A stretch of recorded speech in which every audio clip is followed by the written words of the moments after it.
El libro de los mártires. Capítulo 4. Persecuciones papales. Hasta ahora nuestra historia de las persecuciones se ha limitado principalmente al mundo pagano. Llegamos ahora a un periodo en el que la persecución, bajo el ropaje del cristianismo, cometió más enormidades que las que jamás infamaron los anales del paganismo. Echando a un lado las máximas y el espíritu del Evangelio, la Iglesia papal, armada con el poder de la espada, vejó a la Iglesia de Dios y la devastó durante varios siglos, el periodo muy apropiadamente conocido como las Edades Oscuras. Los reyes de la tierra dieron su poder a la bestia y se sometieron a ser pisoteados por las miserables alimañas que a menudo ocuparon la silla papal, como en el caso de Enrique, emperador de Alemania. La tempestad de la persecución papal se abatió primero contra los valdenses en Francia. La persecución contra los valdenses en Francia. Habiendo el papado introducido varias innovaciones en la Iglesia. Y habiendo cubierto al mundo cristiano con tinieblas y superstición.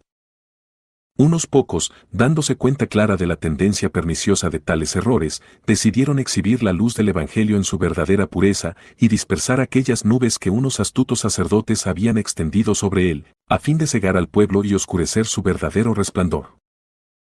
El principal entre estos fue Berengario, que, alrededor del año 1000, predicó denodadamente las verdades del Evangelio, según su primitiva pureza.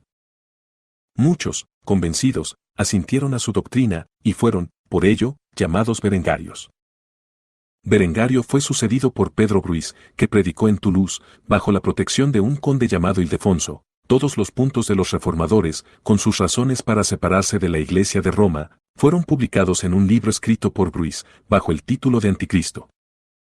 Para el año 1140 de Cristo, el número de reformados era muy grande y la probabilidad de su crecimiento alarmó al Papa, que escribió a varios príncipes para que los desterraran de sus dominios, y que emplearan a muchos eruditos para que escribieran contra sus doctrinas. En el 1147 después de Cristo. Eran llamados enericianos, debido a Enrique de Toulouse, considerado como su más eminente predicador, y debido a que no admitían ninguna prueba de religión más que las que se pudieran deducir de las mismas escrituras, el partido papista les dio el nombre de apostólicos. Al final, Pedro Baldo, o Baldo, natural de Lyon, eminente por su piedad y erudición, devino un enérgico oponente del papado, y desde aquel entonces, los reformados recibieron la apelación de valdenses. El Papa Alejandro III, informado de estos sucesos por el obispo de Lyon, excomulgó a Baldo y a sus seguidores, y ordenó al obispo que los exterminara, si era posible, de sobre la faz de la tierra. Así comenzaron las persecuciones papales contra los valdenses.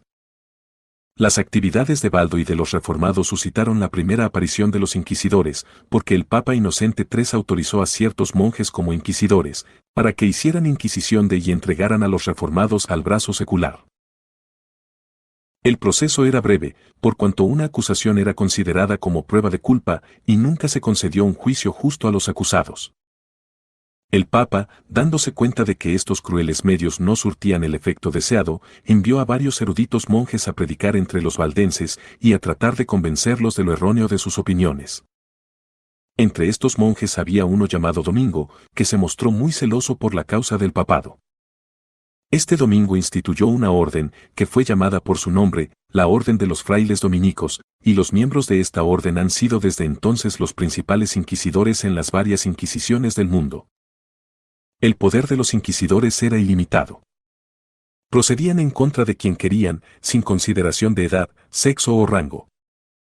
Por infames que fueran los acusadores, la acusación era considerada válida, incluso cuando recibían informaciones anónimas, enviadas por carta, las consideraban como evidencia suficiente. Ser rico era un crimen igual a la herejía, por ello, muchos que tenían dinero eran acusados de herejes o de ser protectores de herejes, para poder obligarlos a pagar por sus opiniones. Los más queridos amigos, los parientes más próximos, no podían servir sin peligro a nadie que estuviera encarcelado debido a cuestiones religiosas. Llevarles algo de paja a los encerrados, o darles un vaso de agua, caía bajo la consideración de favorecer a los herejes, y eran por ello mismo perseguidos. Ningún abogado osaba defender a su propio hermano, y la malicia de los perseguidores incluso llegaba más allá de la tumba, se exhumaban los huesos de los ya muertos, y eran quemados, como ejemplo para los vivos. Si alguien era acusado en su lecho de muerte de ser seguidor de Baldo, Sus posesiones quedaban confiscadas y el heredero quedaba privado de su herencia, y algunos fueron enviados a Tierra Santa, mientras que los dominicanos se apoderaban de sus casas y propiedades, y, cuando los dueños volvían, a menudo pretendían no conocerlos. Estas persecuciones persistieron durante varios siglos bajo diferentes papas y otros grandes dignatarios de la Iglesia Católica. Persecuciones contra los albigenses. Los albigenses eran gentes de religión reformada que vivían en el país de Albi. Fueron condenados por su religión en el Concilio de Laterano, por orden del Papa Alejandro III. Sin embargo, aumentaron tan prodigiosamente que muchas ciudades estaban habitadas por personas solo de su persuasión y varios eminentes nobles abrazaron sus doctrinas. Entre estos se encontraba Ramón, conde de Toulouse, Ramón, conde de Foix, el conde de Béziers, etc.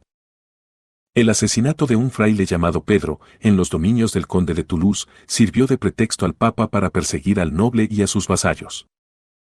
Para emprender esta acción, envió mensajeros por toda Europa para levantar fuerzas para actuar militarmente contra los albigenses, prometiendo el paraíso a todos los que acudieran a esta guerra, que designó como Guerra Santa, y que portaran armas durante 40 días. También se ofrecieron las mismas indulgencias que se ofrecían a todos los que acudían a las cruzadas de Tierra Santa.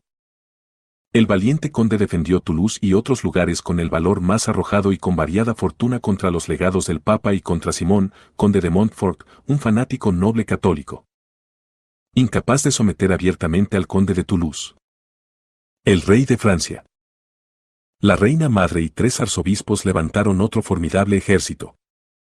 Y consiguieron arteramente que el conde de Toulouse acudiera a una conferencia, en la que fue traicioneramente hecho prisionero, siendo obligado a aparecer descalzo y descubierto delante de sus enemigos, y obligado a firmar una abyecta retractación. Esto fue seguido de una dura persecución contra los albigenses y de una orden expresa de que no se les podía permitir a los laicos la lectura de las Sagradas Escrituras. También en el año 1620 fue muy severa la persecución contra los albigenses. En 1648 se desató una dura persecución por Lituania y Polonia.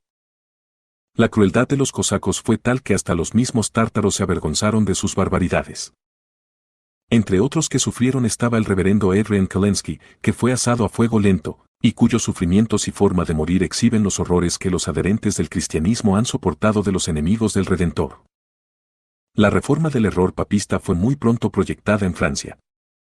Porque en el siglo XIII un erudito llamado Almerico y 6 de sus discípulos fueron quemados en París por afirmar que Dios no estaba más presente en el pan sacramental que en cualquier otro pan, que era idolatría construir altares o santuarios a los santos, y que era ridículo ofrecerles incienso. Sin embargo, el martirio de Almerico y de sus discípulos no impidió que muchos se dieran cuenta de la justeza de sus conceptos. My dad works in B2B marketing. He came by my school for career day and said he was a big ROAS man. Then he told everyone how much he loved calculating his return on ad spend. My friends still laugh at me to this day. Not everyone gets B2B, but with LinkedIn, you'll be able to reach people who do. Get a $100 credit on your next ad campaign. Go to linkedin.com/results to claim your credit. That's linkedin.com/results. Terms and conditions apply. LinkedIn, the place to be, to be. Y viendo la pureza de la religión reformada, de manera que la fe en Cristo aumentaba de continuo, y no solo se extendió por partes de Francia, sino que la luz del Evangelio se difundió por varios otros países. En el año 1524, en una ciudad de Francia llamada Melden, uno llamado Juan Clark puso una nota en la puerta de la iglesia donde llamaba anticristo al Papa. Por esta ofensa fue azotado una y otra vez, y luego marcado en la frente con un hierro candente. Yendo luego a Mens, en Lorena, destruyó algunas imágenes, por lo que le cortaron la mano derecha y la nariz, y le desgarraron los brazos y el pecho con tenazas. Soportó estas crueldades con asombrosa entereza, e incluso se mantuvo suficientemente sereno como para cantar el Salmo 115, que prohíbe la idolatría de manera expresa. Después de esto fue echado al fuego, y quemado hasta dejar solo cenizas. En varias partes de Francia, para este tiempo, muchas personas de convicciones reformadas fueron azotadas, puestas al potro, flageladas y quemadas en la hoguera, especialmente en París, Maldá y el Limosín. Un natural de Maldá fue quemado al fuego lento, por decir que la misa era una clara negación de la muerte y pasión de Cristo. En el Limosín, un clérigo reformado llamado Juan de Cadurco fue apresado y quemado en la hoguera.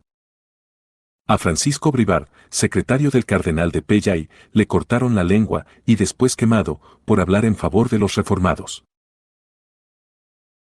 Esto fue en 1545. Jaime Cobar, un director de escuela en la ciudad de St. Michael, fue quemado en aquel mismo año por decir, la misa es inútil y absurda. Alrededor de este mismo tiempo 14 hombres fueron quemados en maldad y sus mujeres obligadas a estar cerca y a contemplar la ejecución. En el año 1546, Pedro Chapot trajo una cantidad de Biblias en francés a Francia y las vendió públicamente. Por ello fue llevado a juicio, sentenciado y ejecutado pocos días después. Poco tiempo después, un paralítico de Meaux, un director de una escuela en Fera, llamado Esteban Poliot, y un hombre llamado John English, fueron quemados por la fe. El señor Blondel, un rico joyero, fue prendido en el año 1548 en Lyon, y enviado a París. Allí fue quemado por su fe por orden del tribunal en el 1549. Herbert, un joven de 19 años, fue lanzado a las llamas en Dijon, también sufrió esto Florent Penor en el mismo año. En el año 1554, 2 hombres de religión reformada, junto con el hijo y la hija de uno de ellos, fueron prendidos y encarcelados en el castillo de Niverne. Al ser interrogados, confesaron su fe, y se ordenó su ejecución. Al ser untados con grasa, azufre y pólvora, ellos exclamaron, «Saladla, salad esta carne pecaminosa y corrompida». Les cortaron entonces la lengua, y fueron después lanzados a las llamas, que pronto los consumieron, debido a las sustancias combustibles con las que habían sido cubiertos. La matanza de San Bartolomé en París, etc. En el día 22 de agosto de 1572 comenzó este acto diabólico de sanguinaria brutalidad. La intención era destruir de un solo golpe la raíz del árbol protestante, que hasta entonces solo había sufrido parcialmente en sus ramas. El rey de Francia había arteramente propuesto un matrimonio entre su hermana y el príncipe de Navarra, capitán y príncipe de los protestantes. Este imprudente matrimonio fue celebrado en París el 18 de agosto por el cardenal de Borbón, sobre un alto catafalco construido con este propósito. Comieron con gran pompa con el obispo, y cenaron con el rey en París. 4 días después, el príncipe Coligny, al salir del consejo, fue herido por disparos en ambos brazos. Entonces le dijo a Maure, el ministro de su difunta madre: «Oh, mi hermano, ahora veo que ciertamente Dios me ama, pues que he sido herido por su más santa causa». Aunque Vidan le aconsejó que huyera, permaneció en París, y fue poco después muerto por Benjus, que después dijo que jamás había visto a nadie afrontar la muerte con mayor valor que el almirante. Los soldados fueron dispuestos para que al darse cierta señal se lanzaran en el acto a efectuar la matanza por diversas partes de la ciudad. Cuando hubieron dado muerte al almirante, lo echaron por una ventana a la calle, donde le cortaron la cabeza, que fue enviada al Papa. Los salvajes papistas, todavía enfurecidos contra él, le cortaron los brazos y sus miembros privados, y, después de haberlo arrastrado 3 días por las calles, lo colgaron por los pies fuera de la ciudad. Después de él mataron a muchas personas grandes y honorables que eran protestantes, como el conde de la Rochefoucauld, Telinius, yerno del almirante, Antonio, Clarimontus, el marqués de Rabli, Luis Bucius, Vandineus, Pluvialius, Burneius, etc., y, lanzándose contra el común del pueblo, continuaron durante muchos días esta matanza. Durante los primeros días mataron a 10.000 de todo rango y condición. Los cuerpos fueron echados a los ríos, y la sangre corría como arroyos por las calles, y el río parecía ser de sangre. Tan furiosa era aquella ira infernal que dieron muerte a todos los papistas que eran considerados como no muy adictos a su diabólica religión. Desde París, la destrucción se extendió a todos los rincones del reino. En Orleans fueron muertos 1.000 hombres, mujeres y niños, y 6.000 en Rouen. En Meldit 200 fueron encarcelados, y más tarde sacados uno por uno y cruelmente asesinados. En Lyon se dio muerte a 800. Aquí, niños colgados del cuello de sus padres, y padres abrazando afectuosos a sus hijos, fueron alimento de las espadas y de las sanguinarias mentes de aquellos que se llaman a sí mismos la Iglesia Católica. Aquí 300 fueron asesinados en la casa del obispo, y los impíos monjes no querían consentir que fueran enterrados. En Augusto Bona, al enterarse la gente de la matanza en París, cerraron las puertas para que ningún protestante pudiera escapar y buscando diligentemente a cada miembro de la Iglesia reformada, los encarcelaron y dieron muerte de la más bárbara manera. Estas mismas crueldades tuvieron lugar en Avaricum, Troyes, Toulouse, Rouen y en muchos otros lugares, yendo de ciudad en ciudad, villas y pueblos, por todo el reino. Como corroboración de esta horrorosa carnicería, citamos la siguiente apropiada e interesante narración. Escrita por un católico romano sensible y erudito, las nupcias del joven rey de Navarra. Nos dice este autor. Con la hermana del rey de Francia fueron solemnizadas con gran pompa. Y todas las expresiones de afecto, todas las protestas de amistad y todos los juramentos sagrados entre los hombres fueron profusamente prodigados por Catalina, la reina madre, y por el rey. Durante todo esto, el resto de la corte no pensó en nada más que en festejos, teatro y bailes de máscaras. Al final, a las 12 de la medianoche, la víspera de San Bartolomé, se dio la señal. De inmediato, las casas de los protestantes fueron forzadas a una. El almirante Coligny, alarmado por la conmoción, saltó de la cama, cuando un grupo de asesinos se precipitó en su dormitorio. Iban encabezados por un tal Besme, que había sido criado en el seno de la familia de los Guisas. Este miserable traspasó con su espada el pecho del almirante y también le dio un corte en la cara. Besme era alemán, y siendo después tomado por los protestantes, los de la Rochela lo hubieran querido meter en la ciudad para colgarlo y despedazarlo, pero fue muerto por un tal Bretanville. Enrique, el joven duque de Guisa, que después constituyó la Liga Católica y que fue asesinado en Blois, se estuvo de pie a la puerta hasta que concluyó la horrenda carnicería, y gritó, «Besme. ¿Ya está?» Después de esto, aquellos rufianes arrojaron el cuerpo por la ventana y Coligny expiró a los pies del de Guisa. El conde de Teligny también cayó víctima. Se había casado, hacía unos 10 meses, con la hija de Coligny. Su rostro era tan hermoso que los rufianes, cuando se adelantaron para matarlo, se sintieron llenos de compasión, pero otros, más bárbaros, se precipitaron adelante y lo asesinaron. Mientras tanto, todos los amigos de Coligny fueron asesinados por todo París, hombres, mujeres y niños eran asesinados de manera indistinta y todas las calles estaban llenas de cuerpos agonizantes. Algunos sacerdotes, sosteniendo el crucifijo en una mano y una daga en la otra, corrían hacia los cabecillas de los asesinos y los exhortaban enérgicamente a no perdonar ni a parientes ni a amigos. Tavannes, mariscal de Francia, un soldado ignorante y supersticioso, que unía la furia de la religión a la ira de partido, se lanzó a caballo por las calles de París gritando a sus hombres, «¡Que corra la sangre! ¡Que corra la sangre!». Sangrar es tan sano en agosto como en mayo.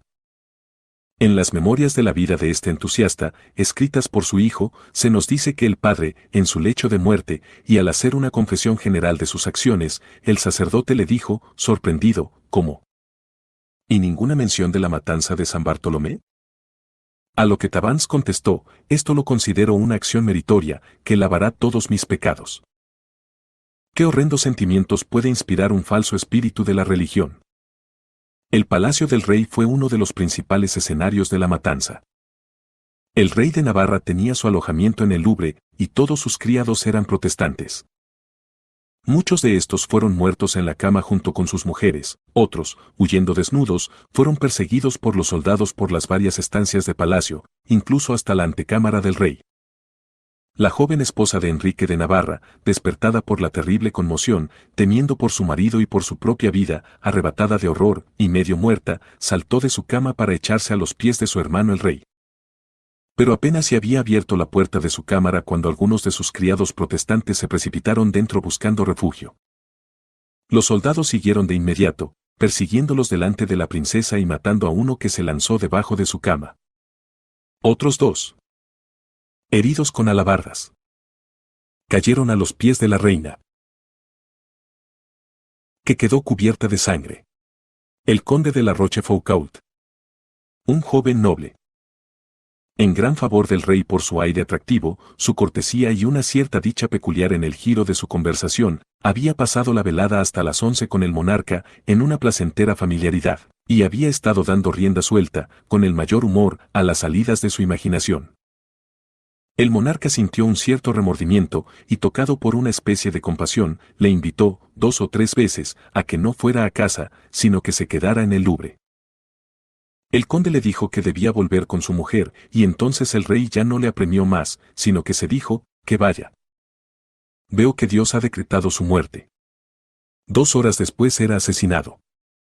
Muy pocos de los protestantes escaparon de la furia de sus fanáticos perseguidores. Entre ellos estaba el joven Laforce, después el famoso mariscal de Laforce, un niño de unos 10 años de edad, cuya liberación fue sumamente notable. Su padre, su hermano mayor y él mismo fueron apresados por los soldados del duque de Anjou. Estos asesinos se lanzaron sobre los 3, golpeándolos a capricho, con lo que cayeron uno sobre otro. El más pequeño no recibió un solo golpe, sino que, aparentando que estaba muerto, escapó al siguiente día. Su vida, preservada de esta manera maravillosa, duró 85 años. Muchas de las pobres víctimas huyeron hacia la ribera, y algunos nadaron para pasar el Sena y dirigirse a los suburbios de St. El rey los vio desde su ventana, que dominaba el río, y se dedicó a disparar contra ellos con una carabina que le cargaba para esto uno de sus pajes. Mientras tanto la reina madre, imperturbable y serena en medio de la matanza, mirando desde un balcón animaba a los asesinos y se reía ante los gemidos de los agonizantes. Esta bárbara reina estaba animada de una agitada ambición y perpetuamente cambiaba de partido a fin de saciarla. Poco tiempo después de estos horrendos sucesos, la corte francesa trató de paliarlos mediante formas legales. Pretendieron justificar la matanza mediante una calumnia, acusando al almirante de conspiración, lo que nadie creyó. El Parlamento recibió órdenes de actuar contra la memoria de Coligny y su cadáver fue colgado con cadenas en unas horcas de Montfaucon. El mismo rey fue a contemplar aquel insólito espectáculo. Entonces uno de sus cortesanos fue a aconsejarle que se retirara, haciéndole notar la hedor del cadáver, a lo que el rey replicó, un enemigo muerto huele bien. Las masacres del día de San Bartolomé están pintadas en el Salón Real del Vaticano en Roma, con la siguiente inscripción, Pontifex, Coligny nesem probat, esto es, el Papa aprueba la muerte de Coligny. El joven rey de Navarra fue eximido por cuestión política y no por piedad de la reina madre, manteniéndolo prisionero hasta la muerte del rey, a fin de que fuera seguridad y prenda de la sumisión de aquellos protestantes que pudieran huir. Esta horrorosa carnicería no se limitó meramente a la ciudad de París. Órdenes semejantes fueron enviadas desde la corte a los gobernadores de todas las provincias en Francia, de manera que al cabo de una semana unos 100.000 protestantes fueron despedazados en diferentes partes del reino. Solo 2 o 3 gobernadores rehusaron obedecer las órdenes del rey. Uno de estos, llamado Montmorin, gobernador de Auvernia, escribió al rey la siguiente carta, que merece ser transmitida a la más lejana posteridad. Señor, he recibido una orden, con el sello de vuestra majestad, de dar muerte a todos los protestantes en mi provincia. Tengo demasiado respeto para vuestra majestad para no creer que la carta sea un fraude, pero si la orden, Dios no lo quiera, fuera genuina, tengo demasiado respeto por vuestra majestad para obedecerla.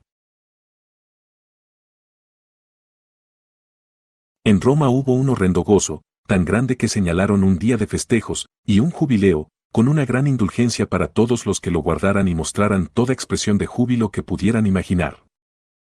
Y el hombre que dio la primera noticia recibió 1000 coronas del cardenal de Lorena por su impío mensaje. El rey también ordenó que el día fuera conmemorado con toda demostración de gozo, habiendo llegado a la conclusión de que toda la raza de los hugonotes estaba extinta. Muchos de los que dieron grandes cantidades de dinero como rescate fueron de inmediato muertos, y varias ciudades que recibieron la promesa del rey de protección y seguridad, fueron objeto de una matanza general tan pronto como se entregaron, en base de esta promesa, a sus generales o capitanes. En Burdeos, por instigación de un malvado monje, que solía apremiar a los papistas a la matanza en sus sermones, 264 personas fueron cruelmente muertas, algunos de ellos eran senadores. Otro de la misma piadosa fraternidad causó una matanza similar en Agendicum, en Maine, donde el populacho, por la satánica sugerencia de los santos inquisidores, se lanzaron contra los protestantes, matándolos, saqueando sus casas y derribando su iglesia. El duque de Guisa, entrando en Blois, permitió que sus soldados se lanzaran al saqueo, y que mataran o ahogaran a todos los protestantes que pudieran encontrar. En esto no perdonaron ni edad ni sexo, violando a las mujeres, luego las asesinaban, de ahí se dirigió a Mere, y cometió las mismas atrocidades durante muchos días. Aquí encontraron a un ministro llamado Casebonio, y lo arrojaron al río. En Anjou mataron a un ministro llamado Albiacus, muchas mujeres fueron también violadas y asesinadas allí, entre ellas había 2 hermanas que fueron violadas delante de su padre, a quien los asesinos ataron a una pared para que las viera, y luego les dieron muerte a ellas y a él. El gobernador de Turín.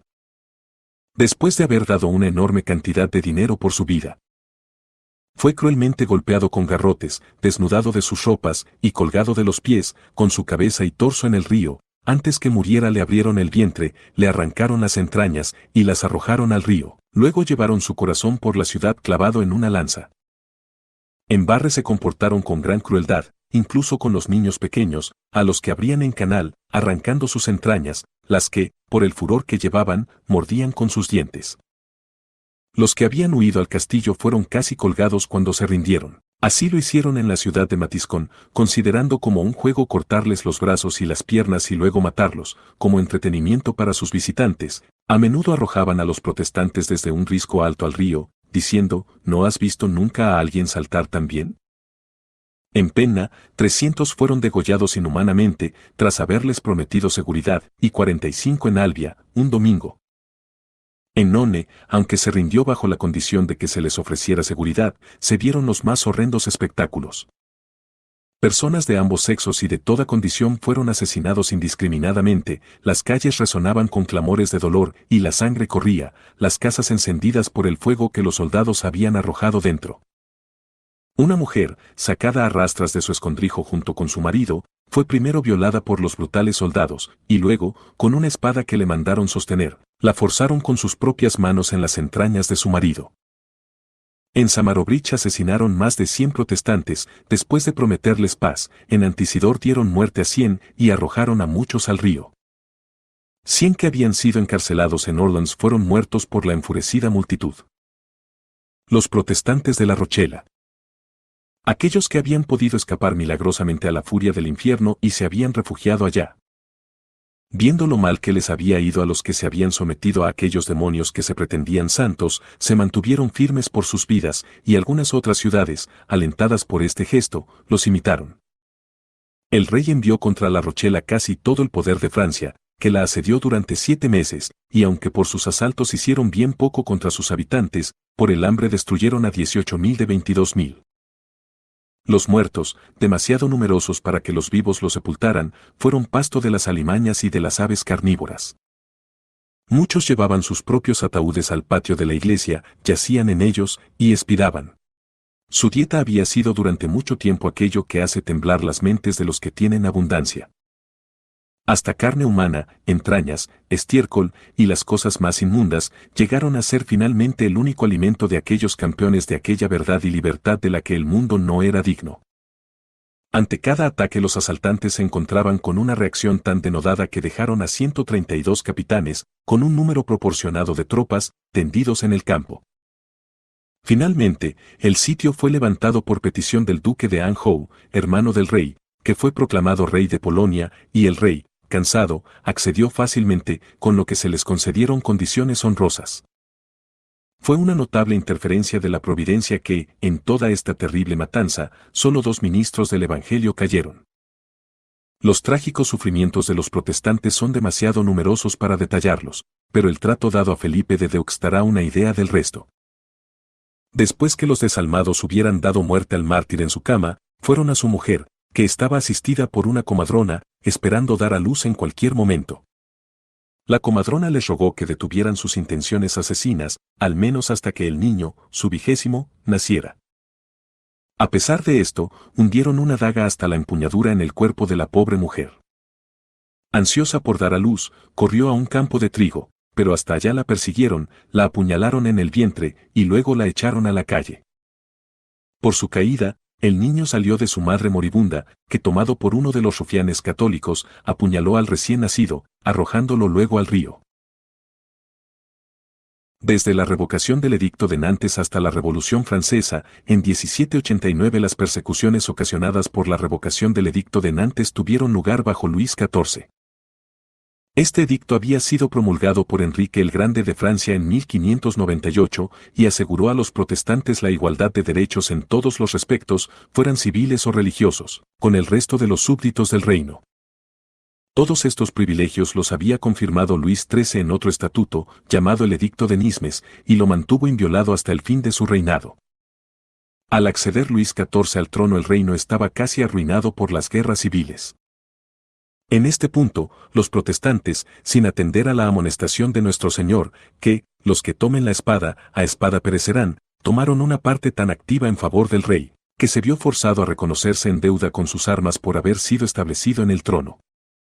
En lugar de proteger y recompensar a aquel partido que lo había establecido en el trono, pensó que aquel mismo poder que lo había protegido podría derrocarlo, y, dando oído a las maquinaciones papistas, comenzó a emitir proscripciones y restricciones que señalaban a su decisión final.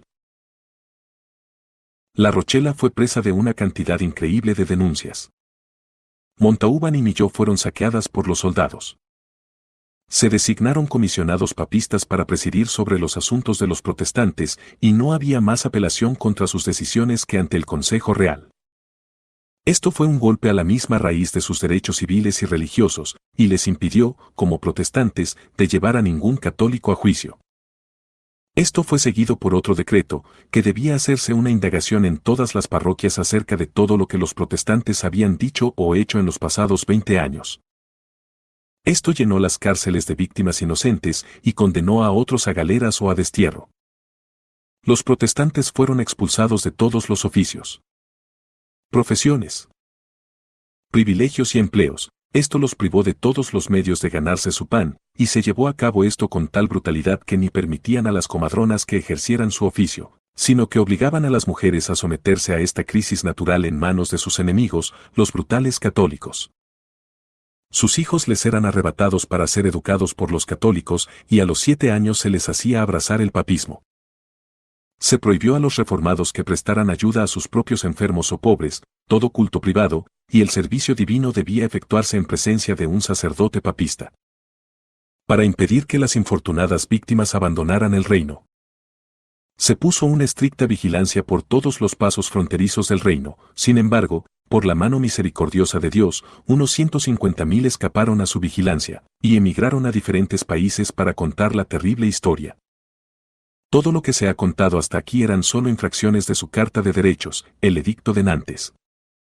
Al final, tuvo lugar la diabólica revocación de este edicto, el 18 de octubre de 1685, y fue registrada el 22 en contra de todas las formas de la ley.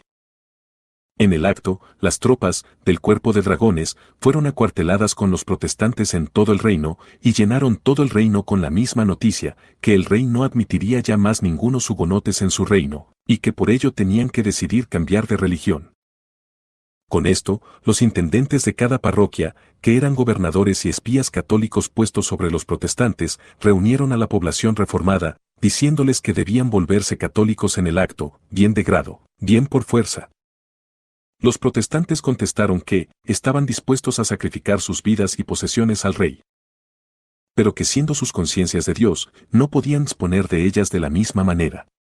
En el acto, las tropas se apoderaron de las puertas y avenidas de las ciudades, y, poniendo guardas en todos los pasajes, entraron espada en mano, clamando, «Morid, o sed católicos». El mismo día de la publicación del edicto revocando la Carta de Libertades de los protestantes, demolieron sus iglesias y desterraron a sus ministros, a los que solo les dejaron 24 horas para salir de París. Los papistas no estaban dispuestos a permitirles que vendieran sus posesiones, y pusieron todos los obstáculos en su camino para retardar su salida hasta que terminara su limitado tiempo, lo que les sometía a la condena a galeras de por vida. Los guardas fueron doblados en los puertos de mar y las cárceles quedaron llenas con las víctimas, que soportaron tormentos y carencias ante los que la naturaleza humana tiene que estremecerse. Los sufrimientos de los ministros y de otros, que fueron enviados a galeras, parecieron exceder a todos.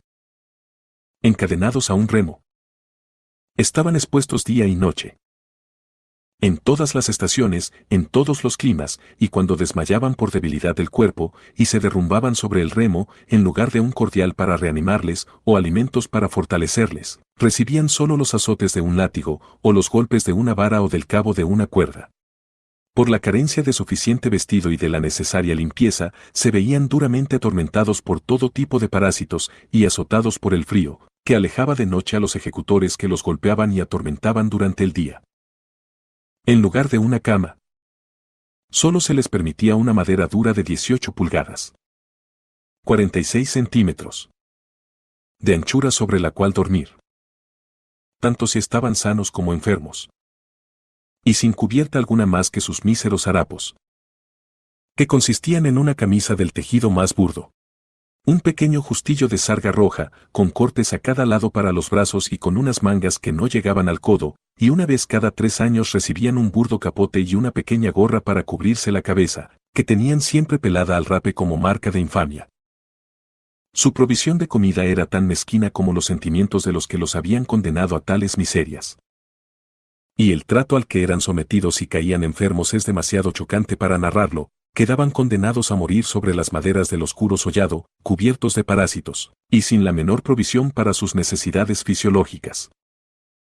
Y no era menos el horror que tenían que padecer estar encadenados al lado de los más endurecidos delincuentes y de los más execrables villanos, cuyas blasfemas lenguas nunca paraban. Si rehusaban oír misa, eran sentenciados al bastinado, un terrible castigo que describimos a continuación.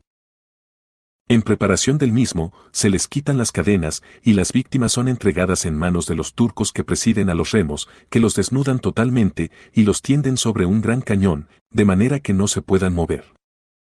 Durante esto reina un silencio sepulcral por toda la galera. El turco designado como verdugo.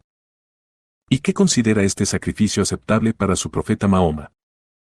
Azota a la mísera víctima con un recio garrote, o con un cabo de cuerda lleno de nudos, hasta que la carne queda abierta hasta los huesos y está cerca de expirar. Luego le aplican una mezcla atormentadora de vinagre y sal, y lo dejan en aquel intolerable hospital donde miles ya han expirado bajo sus crueldades.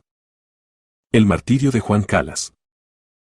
Pasamos ahora por encima de otros muchos martirios individuales para insertar el de Juan Calas, que tuvo lugar en época tan reciente como 1761, y que es una indudable prueba del fanatismo del papado, mostrando que ni la experiencia ni la mejora puede desarraigar los inveterados prejuicios de los católicos romanos, ni hacerlos menos crueles o inexorables contra los protestantes. Juan Calas era un mercader de la ciudad de Toulouse, donde se había establecido y vivía con buena reputación, habiéndose casado con una mujer inglesa de origen francés. Calas y su mujer eran protestantes y tenían 5 hijos, a los que instruyeron en la misma religión, pero Luis, uno de los hijos, se convirtió al catolicismo romano, habiendo sido convertido por una criada que había vivido con la familia durante 30 años. Sin embargo, el padre no expresó resentimiento alguno ni mala voluntad por ello, sino que mantuvo a la criada en la familia y asignó una anuidad para su hijo. En octubre de 1761 la familia consistía de Juan Calas y su mujer, una criada, Marco Antonio Calas, que era el hijo mayor, y Pedro Calas, el menor. Marco Antonio había sido educado en leyes, pero no podía ser admitido a la práctica por ser protestante. Por ello sufrió una depresión, leyó todos los libros que pudo conseguir acerca del suicidio y parecía decidido a acabar su vida. A esto debe añadirse que llevaba una conducta disipada, muy adicto al juego, y que hacía todo lo que podía constituir el carácter de un libertino.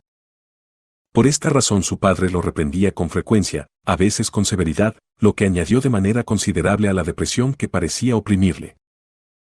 El 13 de octubre de 1761, el señor Gobert Lavaisse, un joven caballero de unos 19 años, hijo de Lavaisse, un célebre abogado de Toulouse, se reunió alrededor de las 5 de la tarde con Juan Calas, el padre, y con el hijo mayor Marco Antonio, que era amigo suyo. El padre Calas le invitó a cenar, y la familia y su invitado se sentaron en una estancia alta. Todo el grupo consistía en el padre Calas y su mujer, los 2 hijos Antonio y Pedro Calas, y el invitado Lavaisse, no habiendo nadie más en la casa excepto la criada, ya mencionada.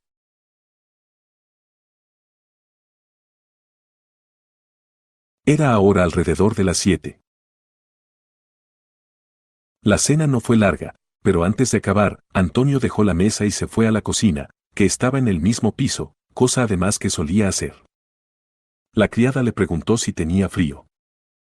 Él respondió, bien al contrario, estoy ardiendo, luego, la dejó.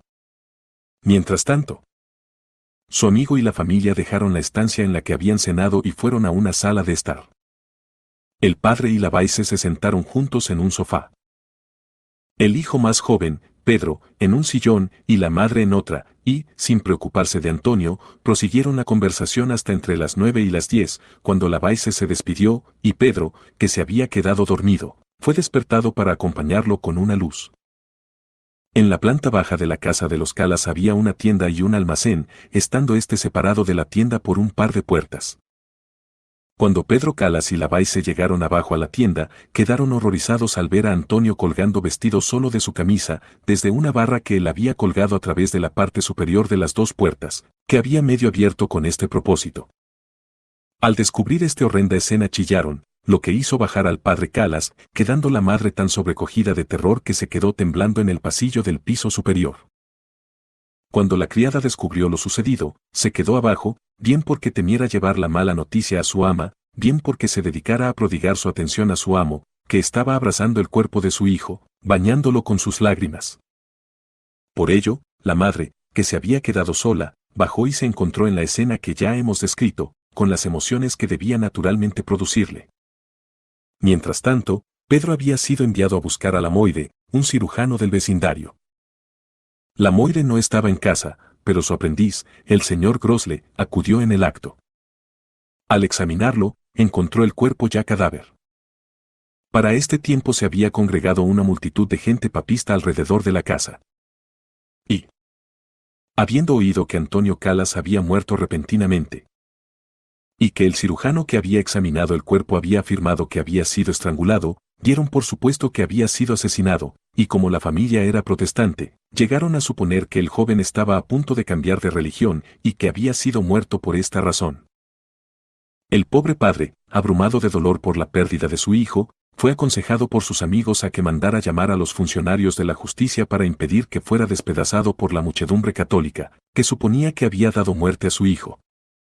Así lo hicieron, y David, el principal magistrado o capitol, tomó al padre, a su hijo Pedro, a la Lavaisse y a la criada bajo su custodia, y puso una guardia para protegerlos. Envió a buscar al señor de la Tour, médico, y a los señores Lamarque y Peronet, cirujanos, que examinaron el cuerpo buscando señales de violencia, pero que no encontraron ninguna. Excepto la marca de la cuerda en el cuello, también observaron que el cabello del difunto estaba peinado de la manera normal, perfectamente liso y sin desorden alguno, sus ropas estaban también bien dispuestas, echadas sobre el mostrador, y su camisa no estaba ni desgarrada ni desabotonada. A pesar de estas evidencias de inocencia, el capitol consideró apropiado concordar con la opinión de la turba, y emitió la hipótesis de que el viejo Calas había enviado a buscar a la Lavaisse, diciéndole que tenía un hijo al que había que colgar, que la Lavaisse había ido para llevar a cabo la función de verdugo, y que había recibido ayuda del padre y del hermano. Como no podía darse prueba alguna del supuesto hecho, el capitol recurrió a una amonestación o información general, por lo que el crimen se consideraba como verdadero, y se pedía públicamente que se diera testimonio en contra de él, cada uno como pudiera hacerlo. Esta amonestación recita que la Lavaisse estaba encargado por los protestantes para ser su verdugo ordinario, cuando alguno de los hijos tuviera que ser colgado por cambiar de religión. Afirma asimismo que cuando los protestantes cuelgan a sus hijos de esta manera, los fuerzan a arrodillarse, y una de las amonestaciones era si alguna persona había visto a Antonio Calas arrodillarse delante de su padre cuando lo estranguló. También se afirma que Antonio murió como católico romano, y se demanda evidencia de su catolicismo. Pero antes que se publicaran estas amonestaciones, de la turba había salido el pensamiento de que Antonio Calas iba al siguiente día a haberse incorporado a la fraternidad de los penitentes blancos. Por ello, el capitol ordenó que su cuerpo fuera enterrado en medio de la iglesia de San Esteban. Pocos días después del entierro del muerto, los penitentes blancos oficiaron un solemne servicio por él en su capilla. La iglesia fue llenada de colgaduras blancas, y en medio se levantó una tumba, sobre la cual se puso un esqueleto humano, sosteniendo en una mano un papel que decía, abjuración de la herejía, y en la otra una palma, emblema del martirio. Al siguiente día, los franciscanos oficiaron un servicio de la misma clase por él. El capitol prosiguió la persecución con una dureza implacable, y, sin la menor prueba, consideró oportuno sentenciar a tortura a los desdichados padre, madre, amigo y criada, y los puso bajo cadenas el 18 de noviembre. Contra estos terribles procedimientos, la sufrida familia apeló al Parlamento contra estos terribles procedimientos, el cual examinó el asunto y anuló la sentencia del Capitol como irregular. Pero prosiguieron con la persecución judicial. Y, al declarar el verdugo de la ciudad que era imposible que Antonio se hubiera colgado a sí mismo de la manera que se pretendía, la mayoría del Parlamento fueron de la opinión de que los presos eran culpables, ordenando por ello que fueran juzgados por el Tribunal Criminal de Toulouse. Uno los votó inocentes. Pero tras largos debates, la mayoría estaba a favor de la tortura y de la rueda. Al padre lo condenaron probablemente por vía de experimento, tanto si era culpable como inocente, esperando que, en la agonía, confesara su crimen y acusara a los otros presos, cuya suerte quedó por ello suspendida. Así, el pobre Calas, un anciano de 68 años, fue condenado solo a este terrible castigo. Sufrió la tortura con gran valor. Y fue llevado a la ejecución con una actitud que suscitó la admiración de todos los que le vieron. Y en particular de los dos dominicos, el padre Borges y el padre Coldagues, que le asistieron en sus últimos momentos y declararon que no solo lo consideraban inocente de la acusación de que era objeto, sino que era también un caso ejemplar de verdadera paciencia, fortaleza y caridad cristianas. Cuando vio al verdugo listo para darle el último golpe, hizo una nueva declaración al padre Borges.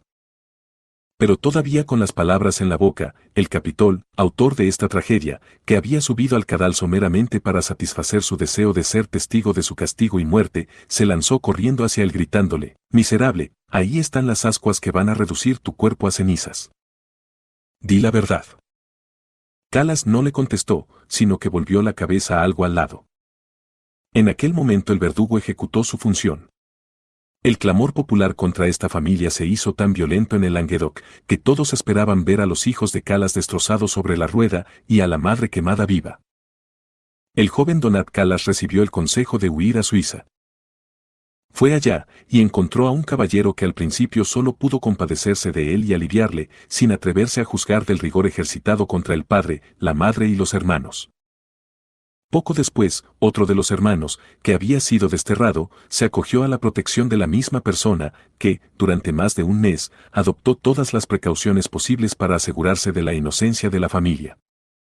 Una vez se hubo convencido, se consideró obligado, en conciencia, a emplear a sus amigos, su propia bolsa, su pluma, y su reputación personal, para reparar el fatal error de los 7 jueces de Toulouse, y lograr que el proceso fuera revisado por el Consejo del Rey.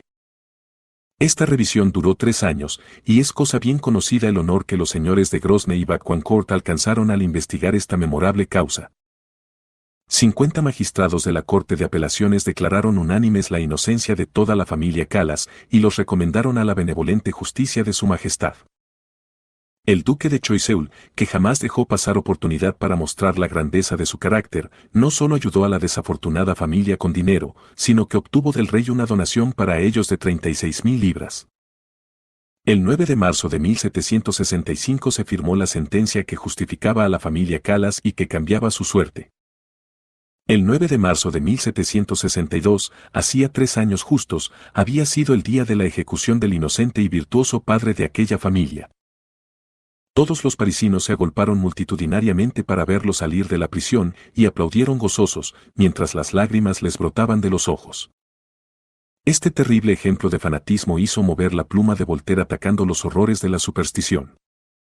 Y aunque él mismo era incrédulo, su ensayo sobre la tolerancia honra a su pluma, y ha sido un medio de bendición para abatir los rigores de la persecución en la mayoría de los estados europeos. La pureza del Evangelio huirá al igual de la superstición que de la crueldad, por cuanto la mansedumbre de las enseñanzas de Cristo solo enseñan a consolar en este mundo y a buscar la salvación en el venidero. Perseguir por diferencias de opinión es cosa tan absurda como perseguir por tener un diferente rostro. Si honramos a Dios, mantenemos sagradas las puras doctrinas de Cristo. Ponemos plena confianza en las promesas contenidas en las Sagradas Escrituras. Y obedecemos las leyes políticas del Estado en el que residimos, tenemos un derecho innegable de protección en lugar de persecución y a servir al ciclo tal como nuestras conciencias, dirigidas por las normas del Evangelio, nos guíen.